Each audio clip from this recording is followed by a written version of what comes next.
دوست 4 حرفوں سے ترتیب دیا ہوا لفظ ہے۔ یوں تو راہ چلتے، گاڑی میں سفر کرتے، اسکول یا کالج میں پڑھتے ہوئے کئی دوست بن جاتے ہیں، لیکن اصل دوست وہی ہے جس کی محبت بے لوث ہو، جس کا خلوص بے مثال، جس کی وفا انمول اور جس کی جدائی کا بے پناہ غم ہو۔ وہ لوگ جو صحیح معنوں میں دوست کہلانے کے مستحق ہیں، ان کی تعداد بہت کم ہے۔ نفسیاتی طور پر انسان کی ذہنی نشوونما میں دوست کا بڑا حصہ ہوتا ہے۔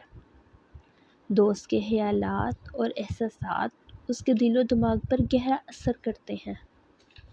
دوست کے ساتھ گزارے ہوئے چند لمحات کا تصور کتنا پرسکون ہوتا ہے۔